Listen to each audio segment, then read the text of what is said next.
On January 9th, 1 week after the armed takeover started, leadership from the Coalition of Western States were among a group of individuals that arrived unannounced in Burns to try and get Sheriff Ward to support the militants at the Refuge. The group was unable to meet with Sheriff Ward, but did succeed in having a meeting with a number of local officials and law enforcement who were part of the response to the takeover.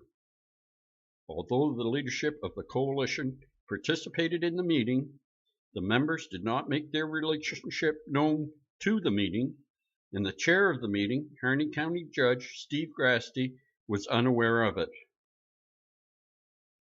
A sound recording of this meeting found its way to Oregon Public Broadcasting, OPB, and reporter John Sepulveda.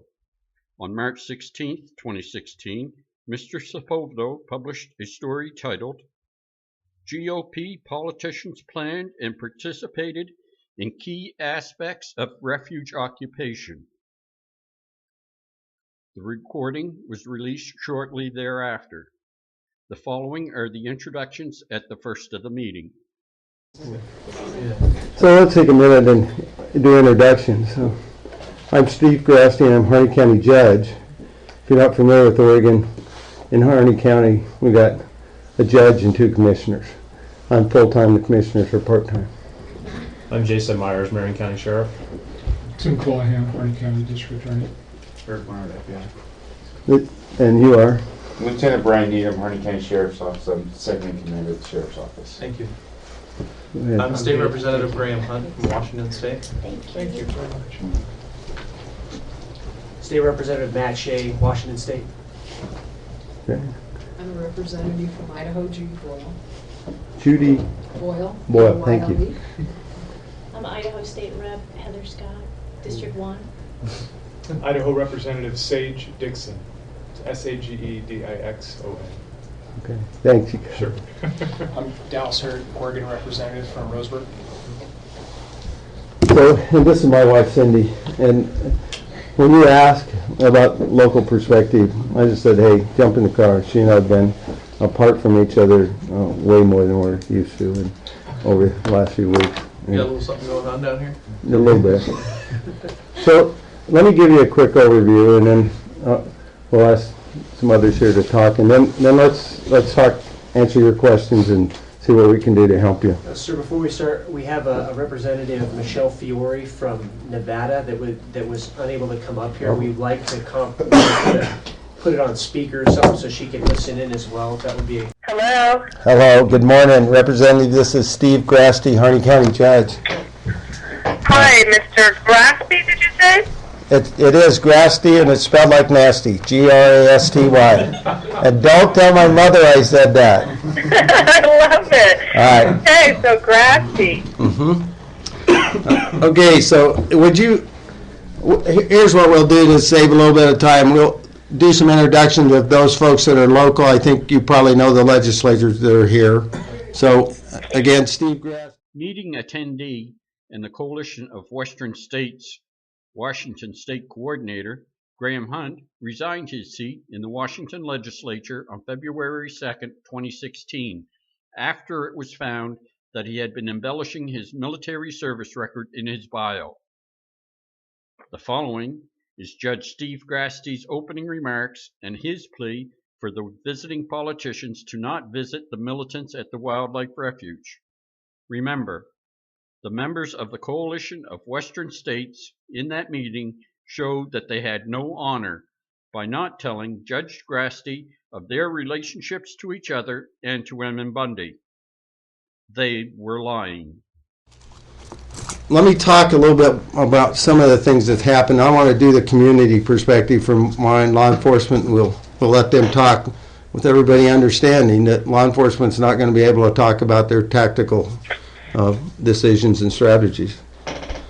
So a few nights ago, after I just don't have any other way to describe this. We had an armed group invade our community, came in here under the pretext of trying to help a couple, changed in the middle of the protest parade, and it was well known that it was a strategy. You could tell that from the Peter Santilli show, who said, we're going to go take over the Refuge headquarters midway through the march. So it was well planned. They left, they fragmented away from several other groups that were astounded that they were going to do that, and with arms took over a facility in my community. And I'm going to tell you, I'm openly angry. I'm going to stay openly angry at Mr. Bundy and his friends. This isn't the way we do business here. But so a couple nights ago, we had a community meeting.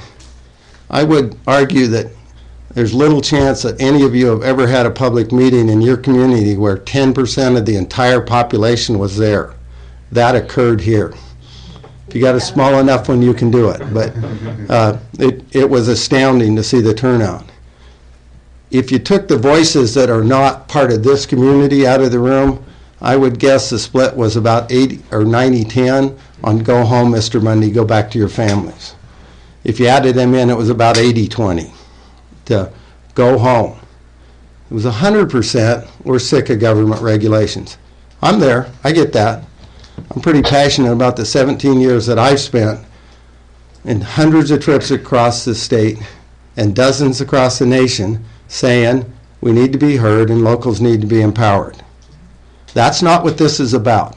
We have a group of criminals that have taken over a facility in our community that this community happens to love and take ownership, and this guy thinks he knows what's best for us.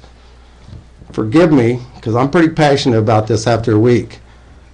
You may be perceived as no different. You're coming into our community and you're going to fix us. And every one of you can know that when that happens in your community is upset by that. I'm really curious, Representative, you said that you had something, legislative leadership buy into this? My leader, Mike McLean, used to be Bruce Hanna, was the Republican leader for the House of Representatives. Mike McLean is now my caucus leader, and he's aware that I've been coming over here and supports what I'm doing. Wow. So I can tell you we've been talking to Congressman Walden a number of times, and he understands the need to stay back and allow this situation to be handled. There are crimes going on out there, and we're very worried about it. Everybody, I've never heard one person say different than this. There is no intention on any law enforcement agency to go out there with guns ablazing and take over. That's not going to happen. Clearly, I'm speaking for where I shouldn't be, but I can tell you I've been in too many meetings. I'm going to tell you that. Judge, could you just repeat that for me, because that's actually very relieving. So is it, to my understanding, that the FBI and local law enforcement are not going to go to the refuge, guns ablazing, kind of like a Ruby Ridge? So let me finish up. That is accurate, the statement you just made. We'll let law enforcement talk a little bit more about that better than I can, but we'll come back to that. But your statement is correct, and it's what's been said all along, and what I believe we'll hold to. I am worried that your message is going to be perceived as your visit out there if you go, and I hope you don't go. But I'm worried that your visit is going to be perceived as all I got to do is do an armed insurrection at a federal facility and I can get the bully pulpit, and state and federally elected officials will show up at my doorstep. And it will be a terrible message. I want to end with two more things and then we'll try and answer this. Any questions that we can for you. I don't want you to go, but I'm going to tell you what you risk.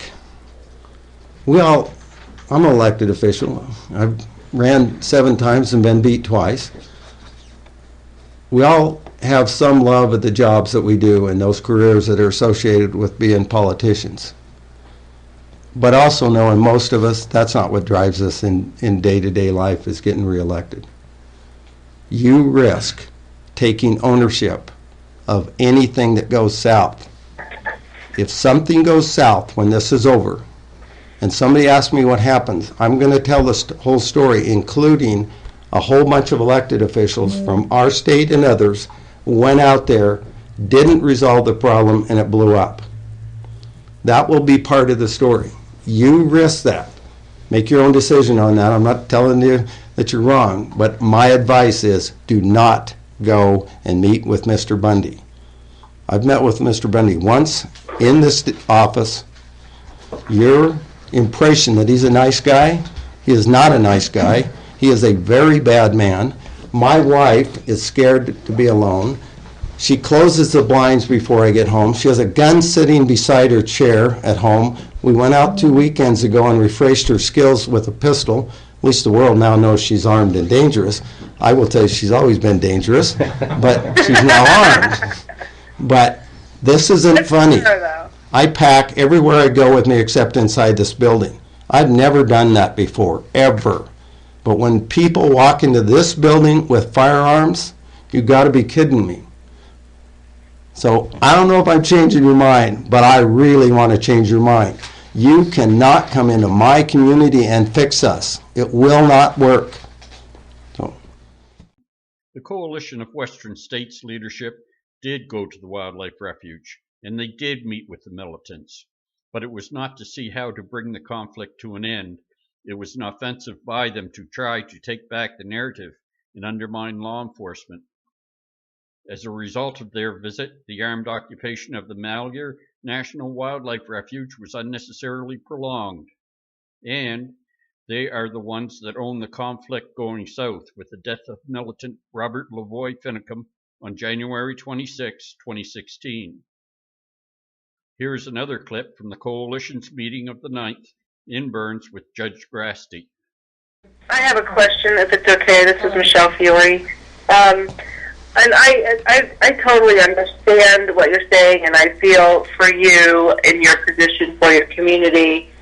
But one thing that I'm looking at as a bigger picture is our western states, where the BLM has become a bureaucratic agency of basically terrorism, and they have taken lands from your citizens, and they have put all of our citizens at risk. So how do we answer that? I mean, right now the spotlight is on Oregon, and Rep. Matt Shea and myself dealt with it when it was here in Nevada, and thank God we winded up with a peaceful solution because we had reps from all across the western states helping us here in my state, which is the state of Nevada. So at what point do you guys say, look, we do have a big federal problem. BLM has taken advantage not just of your citizens, but our citizens and Idaho citizens and Texas citizens.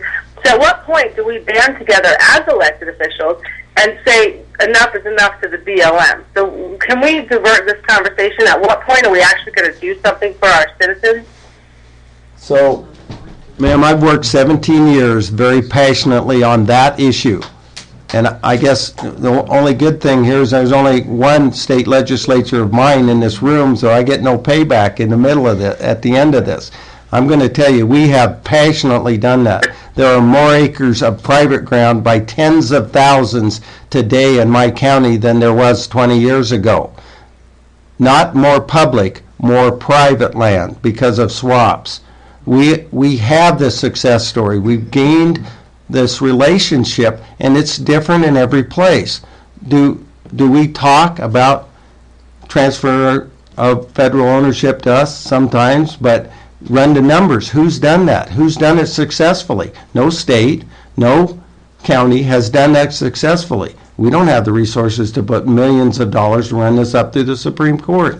That's not the conversation today. Get these criminals, and they are terrorists, out of my county.